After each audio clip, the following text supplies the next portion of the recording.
মিথিলার রুমে যেতেই দেখি মিথিলা তার দুলাভাইয়ের সাথে অন্তরঙ্গ মুহূর্ত পার করছে। মিথিলা আমার চাচাতো বোন। মিথিলা প্রায় অর্ধউলঙ্গ আর দুলাভাই শুধু শর্ট প্যান্ট। তাদের প্রেমলীলা দেখে আমি থমকে যাই। এটা দেখার জন্য মোটেও প্রস্তুত ছিলাম না। আমি মিথিলাকে ভালোবাসি, এটা মোটামুটি বাড়ির সবাই জানে। এই কারণে যে কত মার খেয়েছি তার কোনো হিসাব নাই। আমাকে বরাবর বলে দিয়েছে মিথিলাকে নিজের বোনের মতো দেখার জন্য। আমি মিথিলাকে এমন অবস্থায় দেখে নিজের চোখকে বিশ্বাস করতে পারছিলাম না। ছি ছি মিথিলা, এইসব কি দেখছি? আর দুলাভাই আপনি কি করে পারলেন এটা করতে? আমার আওয়াজ শুনে যেন ওদের মাথায় আকাশ ভেঙে পড়ছে। দুলাভাই বলল, অনিক প্লিজ কাউকে বইল না, কাউকে বললে আমাদের মান সম্মান থাকবে না। উনি সুমি আপুর স্বামী, দেখতে স্মার্ট আর অনেক বড় চাকরি করে। সুমি আপু হলো মিথিলার বড় বোন। আপু সকালে তার বাচ্চাকে ডাক্তার দেখাতে গেছে, সাথে চাচিও গেছে। চাচা নাই, মারা গেছে 3 বছর হয়। আব্বুও 2 পরিবারের প্রধান। আব্বু ও চাচা মিলে এরকম 2টা 2তলা বাড়ি করে। সুমি আপুর বিয়ে হয়েছে 2 বছর, একটা 6 মাসের মেয়ে বাচ্চাও আছে। আপুকে আব্বুই বিয়ে দেয়। বিয়েটা পারিবারিকভাবেই হয়। দুলাভাই আমার হীরের টুকরা, বাড়ির সবাই জানে।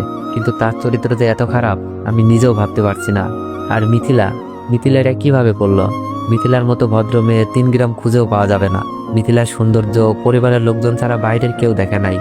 হাত মোজা, পাও মোজা, বোরকা পরে পর্দার সাথে সবসময় চলাচল করে। কিন্তু আজ সেই মিথিলার একই হাল দেখছি। চুপ করেন আপনি, লজ্জা করে না?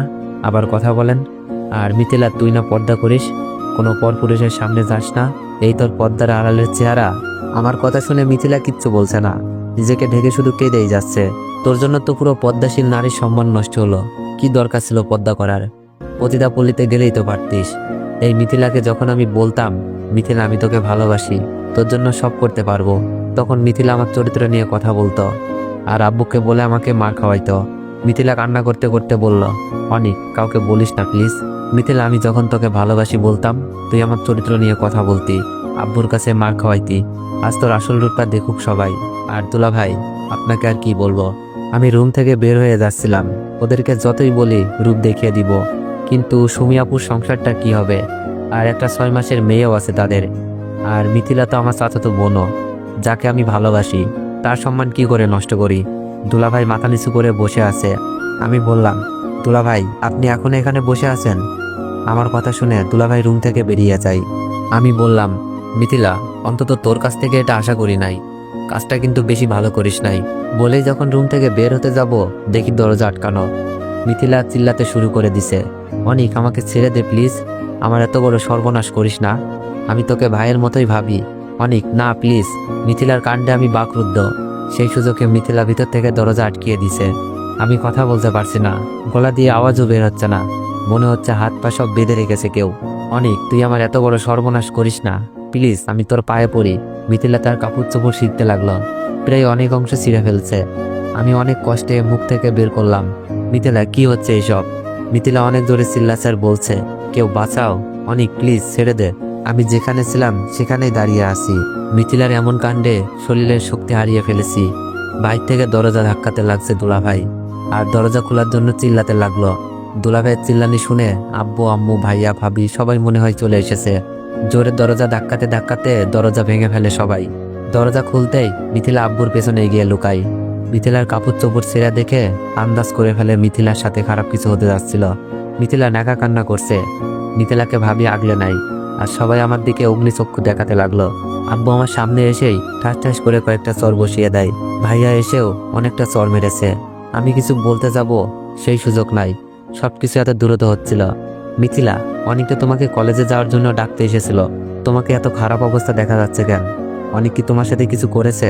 ভাবি হয়তো বিশ্বাস করতে পারছে না, আমার মতো ছেলে এমন একটা কাজ করবে। মিথিলা ভাবিকে জড়িয়ে ধরে নেকা কান্না করছে আর বলছে, ভাবি আমি শুয়েছিলাম, অনেক এসে আমাকে একা পেয়ে আগের মতো ভালোবাসার প্রস্তাব দেয়। আমি বড় আব্বুকে জানাবো বলাতেই অনেক আমাকে বলে আমি নাকি অনেক মার খাওয়াইছি, তাই আজ তোমার ইজ্জত কেড়ে নিব। তারপর অনেক আমার সর্বনাশ করতে থাকে। আপনারা না আসলে আজ অনেক আমাকে কি যে করতো। মিথিলার কথা অবিশ্বাস করার কোনো কারণই নাই। আগেই বলেছি 3 গ্রাম খুঁজেও এমন মেয়ে পাওয়া যাবে না। আব্বু মিথিলার কথা শুনে যেন আরো রেগে গেলেন। তুই আমার ছেলে ভাবতেই লজ্জা লাগছে, যে নিজের চাচাতো বোনের সাথে এমন করতে পারে, সে অন্য মেয়েদের কি না করবে। তোর এই বাড়িতে কোনো জায়গা নেই, বের হয়ে যায় বাড়ি থেকে। আব্বুর কথা শুনে চোখ বেয়ে পানি পড়ছে।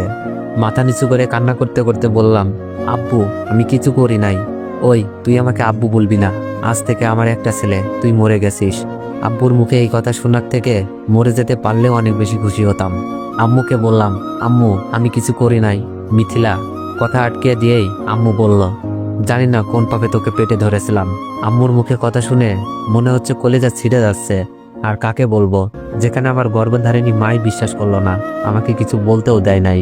আমি দুলাভাইয়ের দিকে তাকালাম, মুখে শয়তানি হাসি। আর মিথিলা এখানে নেকা কান্না করছে। সুমি আপু চলে এসেছে, যার আদরে আমার বড় হওয়া, যে আপুটা আমাকে আপন ভাইয়ের মতো ভালোবাসে, আমাকে এখনো মুখে খাবার তুলে খাওয়ায়। সেই আপুটাও সবকিছু শুনে কান্নায় বুক ভাসাচ্ছে। আজ আমি আপুর চোখও খারাপ হয়ে গেলাম। মিথিলার রুম থেকে বের হয়ে আমার রুমে গিয়ে কাপড় চোপড় গোছাচ্ছি, কারণ এই বাড়িতে আমার জায়গা নেই। আর আমি কোন মুখে থাকবো এখানে, যেখানে সবাই আমাকে দর্শক বলে জানে। কাপড় গোছানো শেষ, রুম থেকে বের হব, এমন সময় ভাবি আমার রুমে আসলো। ভাবিকে দেখে আমি মাথা নিচু করে দাঁড়িয়েছিলাম, কারণ ভাবি আমার মায়ের মতো আদর করে। আমার টাকা পয়সার অভাব ভাবিই পূরণ করে। ভাবি সুমি আপুর মতোই আমার একটা বড় আপু। ভাবি বলল, এটা তুমি কি করলে অনিক? আমরা তো মিথিলার সাথে তোমার বিয়ে দিতে রাজি ছিলাম।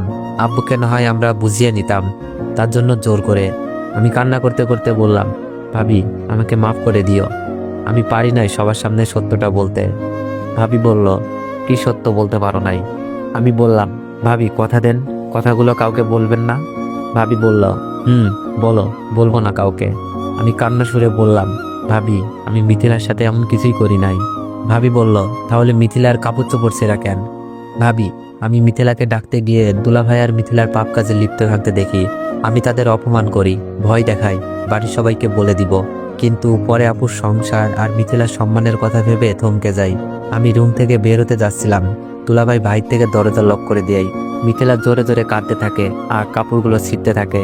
তারপর ভিতর থেকে লক করে দেয় মিথিলা। বাইর থেকে দুলাভাই দরজা ধাক্কাছে আর চিল্লানি শুনে তোমরা এসে আমাকে এই পরিস্থিতিতে দেখলা। আমি কাকে বলবো এই কথা, কে বিশ্বাস করবে বলো? এই বলে কেঁদে কেঁদে রুম থেকে বের হতে যাচ্ছি। ভাবির চোখেও পানি, ভাবি বিশ্বাস করলেও নিরুপায়। ভাবি বলল, কি বলছো অনিক? তাদের পাপের বোঝা তোমার উপর চাপিয়ে দিয়েছে? আমি বললাম, ভাবি তুমি কাউকে বলো না প্লিজ, মিথিলার সম্মান আর আপুর সংসার নষ্ট হয়ে যেতে পারে। ভাবি বলল, জানি না অনিক, কে মিথ্যা বলছে আর কে সত্য বলছে। মিথিলা আর সুমিত জামাইয়ের তো এমন কোনো বাজে লক্ষণ দেখিনি। ভাবি তুমি আমাকে বিশ্বাস করছো না?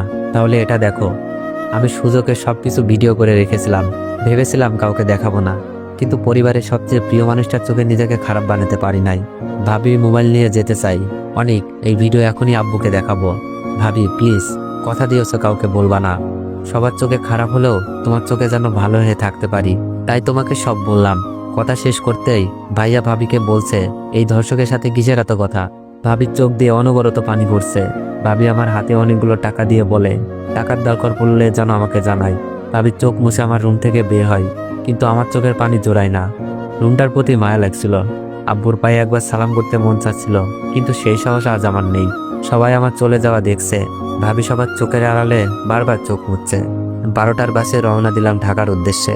সো এভরিওয়ান, তোমরা যদি গল্পটি কন্টিনিউ করাতে চাও তাহলে একটু বেশি বেশি কপি লিঙ্ক করে দিও আর একটু বেশি বেশি কমেন্ট করে দিও। ধন্যবাদ।